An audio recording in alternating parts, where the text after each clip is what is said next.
Hey everyone, it's Quickie Baby and welcome back to World of Tanks, and today we've got the pleasure of watching El Chingon, which I believe is Mexican slang word for something that is entirely awesome, and playing in the M48A5 pattern. So, this is my most played tank in World of Tanks. I know it's always a surprise to a lot of people. They think that my most played tank is going to be the Comet, right? I do love the Comet, but the M48A5 is always the vehicle that I just go to when I just don't give a monkeys. But enough about me. Let's focus on El Chingon, on what they're going to achieve here today. And that is that this is the highest damage game in 2019. And it's actually one of the top 5 damaging games of all time if you take out replays where there have been issues with disconnects.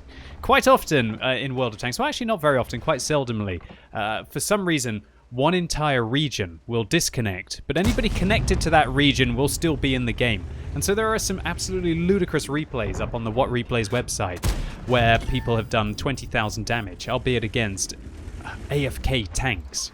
And it's usually just this absolute frenzy for how quickly do one team figure out what happens and rush to the other spawn and then manage to take out the opposing vehicles, while the only 1 or 2 tanks that are left are actually in the game on the enemy team are trying to defend the AFK tanks as they're being farmed by the players who are still in it. It's absolutely bizarre. One of the cool things about this replay is, of course, we're not having any AFKs. This is all full-blood action, and El Chingon has found themselves in a game against a lot of heavies and a lot of tank destroyers. And obviously when you're trying to get the high-caliber medal of 2019, literally the high-caliber medal of 2019, better than anyone else's high-caliber medal, it's always nice when there's a bunch of heavy tanks and high-health medium tanks and tank destroyers to be able to take on the enemy team. Alright, well, for somebody who's about to post the biggest damage game of all time, El Chingon seems to be doing a lot of assistance work. They locked down the tracks of the 277 and got them absolutely maimed before they managed to make it across the gap on this Karelia map. Everybody knows that it's usually a fight to be able to get to the top of the hill, and the team that gets to the top of the hill has amazing supremacy against the enemy team. And that will be because once you manage to make your way up over in this location, you can just get easy shots all the way across the valley. However, to be able to get up here, you have to be able to cross a rather dangerous gap, which is the eastern flank. And that 277 didn't really make it, and because of El Chingon locking down their tracks, so keep that in mind. But if you can fight for up here, it really does become a huge advantage for your ability to be able to take down Karelia, because if you can control the hill, you can control the center of the map, and if you can control the center of the map, then usually you can extend your vision with your light tanks on your medium tanks that way, and also just look at these shots that you get across all the way over towards the northern part of the pass, and this IS-7 is just not going to be very well. So El Chingon actually manages to feather the reticle a little bit over to where the IS-7 will be as they disappear, but the shell actually hits the IS-7 blind, so to say. And that's because the maximum render distance in World of Tanks is 564 meters. I think the shells will actually travel 720 meters, and so you can actually shoot nearly 200 meters beyond, well, 150 meters beyond what the actual maximum render distance is in World of Tanks. And of course you can use the aim directional indicator on the minimap to align up your shots and be able to take advantage of that. Alright, so El Chingon is just showing you how useless the lower plate of the E100 is here. Imagine aiming down at an E100's lower plate, which is angled at pretty much about 50 degrees. And the premium rounds on the M48 and the premium rounds on all tier 10 tanks just render my first tier 10 tank just completely obsolete. The 60 TP is by far the better high alpha damage tank, and it's almost disgusting at what heat are able to do in this scenario. And that's because armor piercing rounds will penetrate up to 70 degrees of angled armor. But as soon as it's above 70 degrees, unless you're overmatching the enemy vehicle, you're not going to be able to go through their armor. However, the M48, with its heat rounds, they can penetrate up to 85 degrees of angled armor. I mean, 85 degrees, that's pretty much right up until somebody's side-scraping the min-max, right? And that's why heat rounds are just truly devastating in World of Tanks. But they don't normalize like armor-piercing rounds will, so they don't actually adjust the angling. And so heat rounds, you'll find, against very, very, very well-angled surfaces, while they will penetrate up to 85 degrees, they can truly start to struggle because of that lack of normalization. Alright, so this mouse has tried to make a very valiant push across the center of the map. Oh, I mean, I can understand what the mouse is trying to do here, maybe to try and just advance the position. Doesn't want to get caught in a valley push.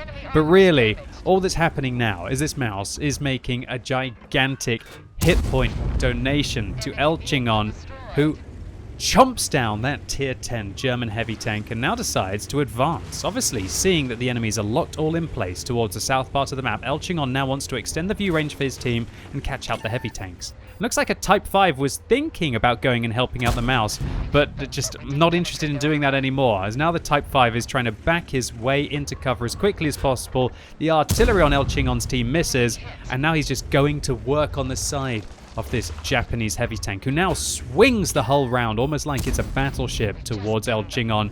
And now El Chingon's trying to fire through the turret armor of the Type 5 Heavy. Will the artillery give him support? Don't want to really test that. Remember, this is back in the day. I'm not sure if this Type 5 Heavy still has the derp gun. Yeah, it definitely does have the derp gun. This replay was actually back from March, I believe, and so I think that might be before the Type 5 Heavy had its ammunition changed. Still, fairly good result there to only take 400 damage from a premium round from a Type 5 Heavy, and the Leopard fires a heat round from above. Now, of course, the Leopard with the premium APCR rounds, that's definitely a blast from the past there from the tier 10 German medium tank. Alright, so El Chingon now just trying to deal with this Japanese heavy as they're venturing towards them. With the Jagdpanzer at the back, he's probably hoping, and he's actually requesting fire here, but he's hoping the artillery are going to slow down this Japanese heavy so that he can maybe try to take advantage of the turret. Great stuff there. Clutch reactions. The Type 5 Heavy actually kills the FV4005 behind him, and now El Chingon has got a lot of time to be able to work this Type 5 Heavy. Is he going to focus the Type 5 or is he going to focus the Jagdpanzer right now? He's actually going to go for the Jagdpanzer. One right through the lower plate there, but now El Chingon, up to 8,000 damage, has run out of high explosive anti-tank ammunition. Sounds like he hears the Jagdpanzer fires and just continues to use the relentless damage per minute that this vehicle has with its 7.19 rounds a minute rate of fire and 2,800 DPM. And when you combine that with things like cola, yeah, you're really starting to kick butt. Talking about El Chingon and sodery drinks, while I was in San Diego attending TwitchCon this year, good lord, I don't know what it is, but there seems to be some kind of hype around soft drinks, fizzy drinks, sodas, whatever you want to call them that come from south across the border. Is there any truth in it that they've got some kind of different sugar in them? All I know is that when I was having my seafood tacos in San Diego and I was having some of the imported Mexican drinks, dang, they were pretty tasty. Anyway, I'm getting a bit distracted here, and that's because El Chingon has just pushed his damage total above 10,000. Wow, the boat-shaped hull of the M48 manages to save El Chingon, and it keeps him in the game, or at least keeps a lot of his hit points in the game, which allows him to continue to be aggressive. He blind fires quite a few rounds here where the Grilla was last spotted with great confidence, and now side scrapes out against the T110E4. Oh, that one went right through the turret armor, right through the top, right through the cupola there. But now El Chingon hits the Grilla, who's now down to 270 hit points, meaning that maybe it didn't some blind damage this round. There you go, Grilla shut down. 9 APCR rounds left, and the T110E4 on 1,500 hit points. This is just looking like an absolute dream of a round right now.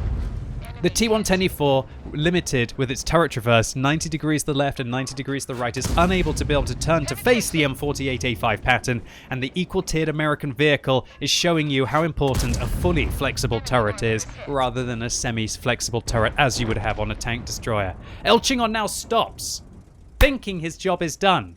12,000 damage, 2,000 assistance. Wakey wakeys. The game is not over. This is meant to be the high caliber game of the year. And El Chingon is sitting AFK at the end of it, while there's another 1,900 damage up for grabs in the form of this T110E3. I guess El Chingon thought that was it, or maybe he was just posing for the camera. You know what? I would pose for the camera if I just did 14,000 combined in 9 minutes and picked up a top gun at the same time. But El Chingon's job is not done. With 6 rounds left, that's more than enough to be able to see if we can go and farm up the T110E3. Come on, El Chingon, let's see how far we can push this damage total up. Will we be able to get up to 13,000? Will we be able to get up to 14,000? Well, once again, locking down an American tank destroyer. This is becoming the absolute dream, boys and girls. El Chingon slaps around into the back of the T110E3. locking down the tracks of this vehicle. Will he load heat now and fire through the upper part of the kind of like the structure there? Nope, loading APCR, and unfortunately it low rolls for 45 damage. Will he be able to reload in time to be able to finish him off? Yeah, he will. Oh my word. Ladies and gents, that was an absolute roaring game of World of Tanks. I have not seen a damage total like that in a long time, and that's because there aren't damage totals like that ever. Or shall I say, more than one or two of these games in an entire year of World of Tanks globally. An absolute riot for El Chingon in my most played tank, the M48A5 pattern. And I'm just thoroughly happy that the highest damage in 2019 was not by some Clan Wars reward vehicle, but a good old tech tree American tank. So just before we look at the post-game stats, I want to highlight one of my favorite things about this tank and what a lot of people don't realize, and that is just how well angled the side of the M48's hull is. Do you see how wide it is along the hull? It kind of bows out a bit like a boat shape here, almost like the keel of a ship. And what that means is it makes the armor, or the side armor of the M48A5 pattern, incredibly well angled. And so when we take a look at the live model here, do you see how much you can over angle the hull armor of the M48A5? From this position, it looks like you should easily be able to go through the side armor, right? No, and that's because the impact angle is actually over 70 degrees because of that shape. You can even over angle it, and if they hit high or low, sometimes it's going to be able to pull off a miracle bounce. And that's what's just so lovely about this chonky medium tank, that irrelevant of what's shooting you, as long as you wiggle it and you be aggressive. Yeah, this is definitely one of the heavier medium tanks in the game. So El Chingon takes a steel wool medal here in the M48A5 because of that boat-shaped hull, blocking 4,000 damage this game, and a high caliber. This isn't just any high caliber, this is the high caliber of 2019, boys and girls, with 14,513. Yeah, I had to look at that and kind of blink a little bit. You'd never say 14,500 damage inside World of Tanks, killing just under half of the enemy team, and still makes a decent profit with a premium account even after all of that ammunition was reloaded. 175,000 credits. It really shows you that credits do scale with the amount of damage that you deal in World of Tanks. I know that sounds obvious, but it's just really emphasized by the sheer incredible and simply ridiculous amount that El Chingon did here. I would consider a 3,000 damage game in a 4005 a fairly good result. Now, El Chingon does nearly 5 times that. This is possibly one of the most ludicrous games of 2019, and well, I really don't feel like El Chingon was even really pushed. At least we got to see what somebody who's clearly very awesome is able to do when it comes to just cleaning up efficiently. So El Chingon, congratulations to you. While there are still about 13-14 days left of the year where somebody could come and top this amount of damage, I really don't think it's going to happen, so congratulations to you on getting the high caliber medal of 2019. And hopefully all of you out there on YouTube enjoyed this video. If you did, give it a thumbs up, but if you hated it, give it a thumbs down. And let me know in the comments what is your highest damage you've ever achieved in World of Tanks, and what tank was it in? And as always, thank you so much for watching. You've been epic, and hopefully I'll see you soon.